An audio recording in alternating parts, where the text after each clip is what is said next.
तो इस एनिमे की शुरुआत में हमें दिखाया जाता है कि एक गेम लॉन्च होता है जिसका नाम होता है स्वॉर्ड आर्ट ऑनलाइन। और बहुत सारे लोग दुकान पर भीड़ लगा लेते हैं इस गेम को खरीदने के लिए, क्योंकि इसके सिर्फ 10,000 कॉपीज ही बने थे। उसके बाद हमें एक लड़के को दिखाया जाता है जो कि होता है इस एनिमे का मेन कैरेक्टर, जिसका नाम होता है किरीतो। वो अपना नर्व गियर पहनता है और उस गेम में लॉग इन करता है और बोलता है फाइनली मैं इस गेम में आ गया दोबारा। उसके बाद वहाँ पर बहुत सारे लोग आने लग जाते हैं उस गेम में। उसके बाद हमें इस गेम के बारे में बताया जाता है जो कि एक ओपन वर्ल्ड गेम होता है और इस गेम को बाहर से देखने में बहुत ज़्यादा ही मस्त लग रहा होता है। तभी जो हमारा मेन कैरेक्टर किरीतो होता है वो यहाँ से वहाँ भागने लग जाता है चारों तरफ। उसके बाद उसे पीछे से एक लड़का आवाज़ देता है और बोलता है कि तुम बीटा टेस्टर हो ना, तुम्हें यहाँ के सारे रास्ते कैसे पता। तभी किरीतो कहता है कि ऐसे कुछ नहीं है। फिर तभी वो लड़का बोलता है कि मेरा नाम काइल है और मैं इस गेम को पहली बार खेल रहा हूँ और मुझे इस गेम को खेलना बिल्कुल नहीं आता, क्या तुम मुझे इस गेम को खेलना सिखा सकते हो। तो किरीतो बोलता है ठीक है, मैं तुम्हें इस गेम को खेलना सिखा सकता हूँ। उसके बाद वो लोग एक ग्राउंड में चले जाते हैं जहाँ पर किरीतो उसे एक मॉन्स्टर को मारने के लिए बोलता है जो कि एक लेवल का था, जो कि एक स्लाइम के बराबर था। उसके बाद जो काइल होता है वो मारने का ट्राई करता है उस मॉन्स्टर को, लेकिन वो मार नहीं पाता। उसके बाद किरीतो बताता है कि एक मेरे पास स्किल है जो मैं तुम्हें सिखा सकता हूँ। फिर किरीतो उस स्किल को यूज करके दिखाता है काइल। फिर सेम काइल भी उस स्किल को यूज करता है। 2-3 बार यूज करने के बाद वो भी एक मॉन्स्टर मार देता है और वो भी बहुत ज्यादा खुश हो जाता है। उसके बाद वो लोग थोड़ी सी ऐसी प्रैक्टिस और करते हैं। उसके बाद वहाँ पर शाम हो जाती है। उसके बाद किरीतो और काइल वहाँ पर बात कर रहे होते हैं गेम के बारे में। तभी काइल बोलता है कि ये गेम मुझे बहुत ज़्यादा पसंद है, क्या तुम्हें भी ये गेम अच्छा लगता है। तो किरीतो बोलता है हाँ, ये गेम मेरे लिए सब कुछ है। फिर थोड़ी देर बाद जब काइल होता है वो अपना मेन मेन्यू खोलता है लॉगआउट करने के लिए, तब वो देखता है कि वहाँ पर लॉगआउट का बटन नहीं है। तभी वो फिर किरीतो को बताता है कि लॉगआउट का बटन वहाँ पर गायब हो चुका है। फिर किरीतो भी चेक करता है और बोलता है हाँ, मेरे में भी लॉगआउट का बटन गायब हो चुका है। फिर वो लोग थोड़ा डर जाते हैं और सोचते हैं कि ये लॉगआउट का बटन गायब क्यों गया, क्योंकि जब तक ये लॉगआउट का बटन नहीं आएगा जब तक वो लोग अपनी असली दुनिया में नहीं जा पाएंगे। उसके बाद वहाँ पर अचानक से एक बेल बजती है और सब लोग एक जगह टेलीपोर्ट होने लग जाते हैं। फिर तभी सब लोग एक जगह इकट्ठा हो जाते हैं जहाँ पर इस गेम का मेन डेवलपर आता है जिसने इस गेम को बनाया था और बोलता है कि मैंने इस गेम से लॉगआउट का बटन हटा दिया है ताकि इस गेम को रियल बनाया जा सके और मैं अब इस गेम को अपने हिसाब से चला सकता हूँ। उसके बाद ये सब सुनकर सब लोग डर जाते हैं और यहाँ से एग्जिट करने की कोशिश करने लग जाते हैं, लेकिन जो एग्जिट करने की कोशिश करता है वो मर जाता है यहाँ से। उसके बाद इस गेम का जो डेवलपर होता है वो न्यूज़ दिखाता है जिसमें बहुत सारे लोग मारे गए थे क्योंकि उनके फैमिली वालों ने नर्व गियर उतारने की कोशिश करी थी। ये देखकर सब लोग बहुत ज़्यादा डर जाते हैं। उसके बाद जो किरीतो होता है वो सोचता है ये इसने बहुत ज़्यादा गलत किया, अगर हम इस दुनिया में मर गए तो हम असली दुनिया में भी मर जाएंगे। उसके बाद जो सब लोग होते हैं यहाँ से जाने लगते हैं। बाद किरीतो भी बोलता है काइल से चलो यहाँ से चलते हैं। उसके बाद जो काइल होता है वो बोलता है नहीं, मैं यहाँ से नहीं जा सकता क्योंकि मेरे यहाँ पर कुछ दोस्त हैं जिनको मैंने इनवाइट किया था इस गेम में और वो भी यहाँ पर फंसे हुए होंगे। फिर वो लोग बोलते हैं चलो ठीक है, हम लोग बाद में मिलेंगे। और फिर किरीतो बोलता है तुम्हें जब भी मेरी मदद चाहिए होगा मुझे एक बार मैसेज कर देना, मैं आ जाऊँगा। उसके बाद किरीतो वहाँ से चला जाता है। फिर हमें किरीतो को दिखाया जाता है जो कि बोलता है आज मुझे इस गेम में पूरे 1 महीने हो चुके हैं और इस गेम में 2000 लोग मारे जा चुके हैं और आज इस वर्ल्ड में एक मीटिंग बुलाई गई है ताकि लेवल 1 को कंप्लीट किया जा सके। उसके बाद वहाँ पर बहुत सारे लोग आए हुए होते हैं और जो कैप्टन होता है वो बोलता है कि हमने इस मीटिंग को इसलिए बुलाया है ताकि हम लेवल 1 को कंप्लीट कर सके। उसके बाद कैप्टन लेवल 1 के बॉस की जानकारी वहाँ पर सभी लोगों को देने लगता है। तभी वो बोलता है कि सब लोग एक ग्रुप बना लें 6-6 लोग का, या फिर जितने भी टीममेट हैं अपने दोस्तों के साथ ग्रुप बना लें। तो जो किरीतो देखता है कि उसके पास तो आसपास कोई दोस्त नहीं है, उसके पास वो थोड़ा दूर देखता है तो वहाँ पर एक लड़की बैठी हुई है। तो उसके पास जाता है और उससे पूछता है क्या वो उसके साथ टीम बनाएगी। जो लड़की होती है वो हाँ कर देती है और वो लोग फिर टीम बना लेते हैं। उसके बाद वहाँ पर एक बंदा आता है जिसका नाम होता है कबाओ और वो आके बोलता है कि सबसे पहले हमें बीटा टेस्टर से सॉरी बुलवाना चाहिए। तो वो लोग बोलते हैं कि ऐसा क्यों। पहले तो मैं आपको बता देता हूँ, बीटा टेस्टर वो लोग थे इस गेम के लॉन्च होने से पहले सिर्फ 100 लोगों को, पूरे वर्ल्ड में 100 लोगों को गेम खेलने का ट्राई करने का मौका दिया गया था, जिसमें एक किरीतो भी था। वो बंदा बोलता है कि सबसे पहले मैं बीटा टेस्टर से माफ़ी मंगवाना इसलिए चाहिए क्योंकि उन लोगों की वजह से 2000 लोग मारे गए हैं। क्योंकि उसका ऐसा मानना था कि जो 2000 लोग मारे गए हैं अगर बीटा टेस्टर उन्हें समझाते इस गेम के बारे में तो वो बच सकते थे। यही बात सुनकर सब लोग थोड़े गुस्सा हो जाते हैं और बोलते हैं हाँ, हमें बीटा टेस्टर से माफ़ी मंगवानी चाहिए। लेकिन किसी को भी नहीं पता कि बीटा टेस्टर यहाँ पर कौन है। तभी एक बंदा जिसका नाम ईगेल होता है वो सामने आता है और एक बुक दिखा के बोलता है आप सबको पता है इस बुक में क्या है। इस बुक में इस वर्ल्ड की सारी जानकारी है जो कि एक बीटा टेस्टर ने ही सबको दी है। ये बात सुनकर सब लोग थोड़ा हैरान हो जाते हैं और फिर जो कैप्टन होता है वो बताता है कि हाँ, इस बॉस के बारे में, लेवल 1 के बॉस के बारे में भी इस बुक में लिखा गया जिससे मैंने आपको जानकारी दी। फिर हमें दिखाया जाता है कि वहाँ पर रात हो जाती है और सभी लोग उस मिशन के लिए तैयारी करना स्टार्ट कर देते हैं। और हमें दिखाया जाता है एक कोने में असुना बैठी होती है और वहाँ पर ब्रेड खा रही होती है बैठ के। उसके बाद वहाँ पर किरीतो आता है और पूछता है कि क्या मैं यहाँ पर बैठ सकता हूँ, लेकिन असुना वहाँ पर कुछ उसे नहीं बोलती। उसके बाद किरीतो वहाँ पर बैठ जाता है और बैठ के वो भी ब्रेड खाने लग जाता है।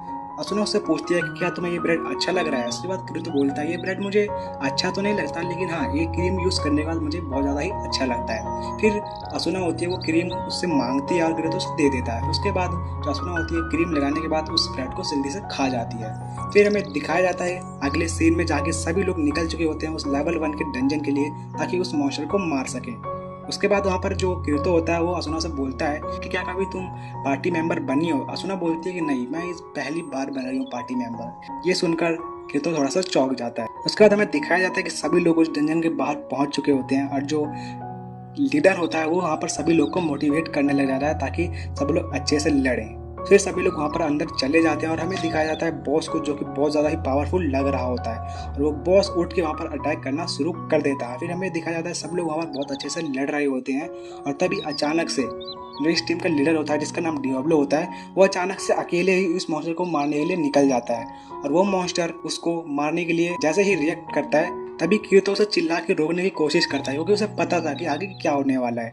उसके बाद वो मॉन्स्टर डियाब्लो को मार देता है। उसके बाद किरीतो जल्दी से भाग के जाता है और डियाब्लो को हीलिंग पोशन पिलाने की कोशिश करता है, लेकिन जो डियाब्लो होता है वो बोलता है मुझे पता है तुम भी एक बीटा टेस्टर हो, मेरे लिए और सबके लिए इस मॉन्स्टर को मार दो। उसके बाद किरीतो बोलता है डियाब्लो तुम भी एक बीटा टेस्टर हो, लेकिन आज तक मैंने अब सिर्फ अपने जीने के बारे में सोचा, लेकिन तुम सबको साथ लेके चल रहे हो। तुमने कभी किसी को अकेला नहीं छोड़ा बीटा टेस्टर होने के बावजूद। उसके बाद सभी लोग वहाँ पर अटैक करना स्टार्ट कर देते हैं उस मॉन्स्टर पे, और असुना और किरीतो मिलके उस मॉन्स्टर को वहाँ पर हरा देते हैं और उसके बाद उसे एक अच्छा सा रिवॉर्ड भी मिलता है। सभी लोग उसे कॉन्ग्रेचुलेशन बोलते हैं कि तुमने इस मॉन्स्टर को मार दिया, ये सिर्फ तुम्हारे वजह से हो पाया। लेकिन तभी वहाँ पर जो पीछे से गवाह बोलता है कि हम लोगों में से कोई एक बीटा टेस्टर है, क्योंकि जब डियाब्लो पे अटैक होने वाला था तो किसी ने आवाज़ दी थी डियाब्लो को रोकने के लिए, यानी हम में से कोई एक बीटा टेस्टर है। बीटा टेस्टर के होने के बावजूद उसने डियाब्लो की जान नहीं बचाई और हम लोगों को ये भी नहीं बताया कि उस मॉन्स्टर का अगला अटैक क्या होने वाला है। और तभी फिर सब लोग बोलने लग जाते हैं कि सब लोग आपस में पूछने लग जाते हैं कि तुम बीटा टेस्टर तो नहीं हो। फिर तभी वहाँ पर किरीतो हंस के बोलता है सबको, तुम्हें क्या लगता है मैं एक बीटा टेस्टर हूँ? लेकिन नहीं, मैं उन बच्चों से भी बहुत ज़्यादा पावरफुल हूँ। उन बीटा टेस्टर को तो लेवल अप करना भी नहीं आता था, लेकिन तुम लोगों को लेवल अप भी करना आता है। और बात रही मेरी, किरीतो कहता है कि इस गेम में जो बीटा टेस्टर थे वो लोग सिर्फ लेवल 1 भी कंप्लीट नहीं कर पाते थे, और मैं इस लेवल के बहुत आगे तक गया हूँ। मैंने बहुत सारे मॉन्स्टरों से लड़ाई की है जो तुम लोग सोच भी नहीं सकते, और सबसे ज़्यादा नॉलेज इस गेम के बारे में मेरे को है। उस बुक में भी नहीं है इतनी नॉलेज जितनी मेरे पास है। उसके बाद वहाँ से किरीतो जाने लगता है और तभी फिर वहाँ पर असुना भाग के जाती है और उससे पूछती है कि तुम कहाँ जा रहे हो। उसके बाद किरीतो बोलता है कि तुम किसी और गिल्ड को ज्वाइन कर लेना जो तुम्हारे लायक हो, तुम बहुत अच्छा करोगे आगे जाके। उसके बाद किरीतो अपनी पार्टी से असुना को निकाल देता है। उसके बाद वो गेट खोल के वहाँ से चला जाता है। फिर हमें अगले सीन में दिखाया जाता है बहुत सारे लोग होते हैं जो कि एक गिल्ड के होते हैं, जो कि किरीतो को मना रहे होते हैं कि वो उनका गिल्ड ज्वाइन कर ले, और थोड़ी देर बाद किरीतो ज्वाइन भी कर लेता है उनका गिल्ड।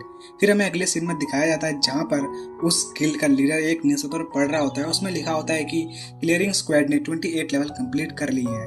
ये बात सुनकर वो लोग आपस में कुछ बात करने लग जाते हैं। उसके बाद हमें शाम का सीन दिखाया जाता है रात का, जहाँ पर सब लोग पूछ रहे होते हैं कि क्लियरिंग स्क्वाड ऐसा क्या करती है जो हम लोग नहीं करते। किरीतो बोलता है कि हमें सबसे पहले इन्फॉर्मेशन कलेक्ट करनी चाहिए ताकि हमें पता रहे कि कौन सा मॉन्स्टर कैसा है। उसके बाद वो लोग एक लड़की के बारे में बात करने लगते हैं जो कि उन्हीं की एक मेंबर होती है। वो लोग बात कर रहे होते हैं कि हमें उसको एक नया टूल देना चाहिए अपग्रेड करके, क्योंकि वो बहुत ज़्यादा कमज़ोर होती है और वो लड़ाई में सबसे पीछे रहती है। उसके बाद वहाँ पर रात हो जाती है। किरीतो अपने कमरे से बाहर निकलता है और वहाँ पर बाहर जाता है। वो बाहर जाके देखता है कि काइल एक मॉन्स्टर को वहाँ पर मार रहा होता है। उसके बाद काइल मॉन्स्टर को मारने के बाद किरीतो को देखता है, उसके पास आता है और बोलता है किरीतो तुम यहाँ क्या कर रहे हो और तुमने एक गिल्ड भी ज्वाइन कर ली? तो किरीतो बोलता है हाँ मैंने एक गिल्ड ज्वाइन कर ली। उसके बाद वहाँ से चला जाता है। उसके बाद काइल बोलता है अपना ध्यान रखना। फिर किरीतो के पास एक मैसेज आता है जो कि गिल्ड लीडर ने भेजा था कि वो जो लड़की थी जिसका नाम सांची था वो कहीं मिल नहीं रही है, तो उसे ढूंढने के लिए गया था। उसके बाद किरीतो अपनी स्किल यूज करता है और उस लड़की को ढूंढ लेता है और उसके पास जाके बोलता है कि सांची तुम यहाँ क्या कर रही हो। फिर सांची बोलती है चलो हम लोग यहाँ से भाग चलें। फिर किरीतो बोलता है ऐसा क्यों? तो सांची बोलती है कि मुझे मरने से डर लगता है और मैं नहीं चाहती कि मैं कल मर जाऊँ।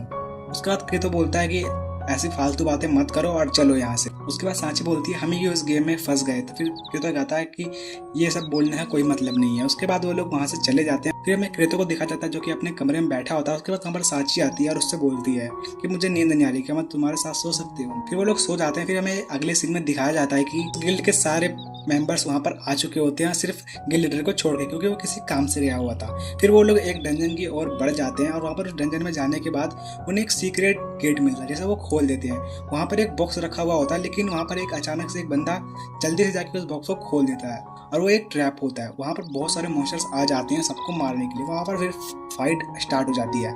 वहाँ पर जितने भी लोग थे गिल्ड के मेंबर थे सारे वहाँ पर मरने लग जाते हैं। क्रेतो देखकर थोड़ा हैरान हो जाता है, वहाँ से बोलता है सब लोग जल्दी से भागो। उसके बाद वो लोग टेलीपोर्टेशन स्टोन का यूज़ करते हैं, लेकिन वहाँ पर वो काम नहीं कर रहा था। फिर क्रेतो कहता है कि ये एंटी टेलीपोर्टेशन रूम है, यहाँ से हम ऐसे नहीं भाग सकते। उसके बाद वहाँ पर सारे लोग मर जाते हैं। वहाँ पर एक सांची अकेली बची होती है।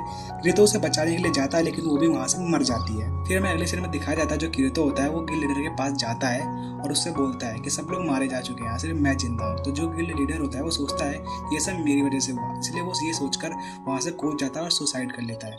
ये सब देख के क्रेतो थोड़ा चौंक जाता है और थोड़ा डर जाता है।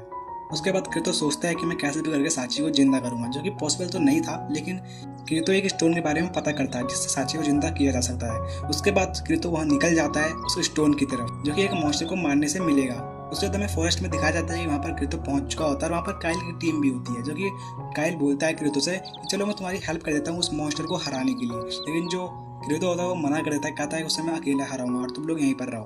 तभी फिर अचानक से काइल के पीछे एक टीम आ जाती है जो कि काइल का बहुत देर से पीछा कर रही होती है। फिर क्रेतो कहता है कि तुम इससे लड़ो, मैं जा रहा हूँ मॉन्स्टर से अकेले लड़ने। फिर हमें अगले सीन में देखा जाता है जो काइल होता है और उसकी टीम होती है, उन लोगों ने दूसरी टीम को वहाँ पर पूरा हरा दिया था। उसके बाद वो लोग इंतजार करने लग जाते हैं कि क्रेतो को वापस आएगा, क्योंकि उसका जिंदा बचना बहुत ज़्यादा मुश्किल था, क्योंकि वो मॉन्स्टर बहुत ज़्यादा पावरफुल था। उसके बाद वो लोग थोड़ा इंतजार करते हैं। फिर काइल देखता है कि एक पोर्टल से क्रेतो बाहर आ रहा है और जो उसके हाथ में स्टोन होता है उस मॉन्स्टर को मारने के बाद ही उसे मिला था। ये देखकर वो थोड़ा खुश हो जाता है। फिर क्रेतो बोलता है ये एक रिवाइवल स्टोन है, ये लो, ये तुम्हारे काम आएगा। अगर कोई तुम्हारे सामने मर रहा हो और 10 सेकंड हो तुम्हारे पास तो उसे बचा लेना। उसके बाद ये बोल के वहाँ से चला जाता है और जो काइल होता है उसे रोकर बोलता है कि अपना ख्याल रखना, इस गेम में तुम मरना मत। उसके बाद हमें दिखाया जाता है क्रेतो एक रूम में बैठ के वहाँ पर थोड़ा रो रहा होता है, थोड़ा सैड होता है। फिर उसे वहाँ पर एक मैसेज मिलता है जो कि एक वॉइस मैसेज था जो कि सांची का था। तो उसमें सांची ने बोला था कि अगर ये मैसेज तुम्हें मिल रहा है तो इसका मतलब मैं मर चुकी हूँ। तो अगर तुम्हें ये लगता है कि मैं तुम्हारी वजह से मरी हूँ तो ऐसा नहीं है, मैं अपनी वजह से मरी हूँ, क्योंकि मैं बहुत ज़्यादा कमज़ोर हूँ। मैं नहीं चाहती कि मेरे मरने की वजह से तुम थोड़ा उदास हो, और मैं चाहती हूँ कि तुम इस दुनिया में लड़ो और आखिरी तक बचो। तो गाइस वीडियो को लाइक कर लो, और अगर आपको नेक्स्ट पार्ट चाहिए तो चैनल को सब्सक्राइब कर लो, ताकि अगर वीडियो आती है तो आपको नोटिफिकेशन आ जाए। मिलते हैं अगली वीडियो में, तब तक के लिए बाय बाय।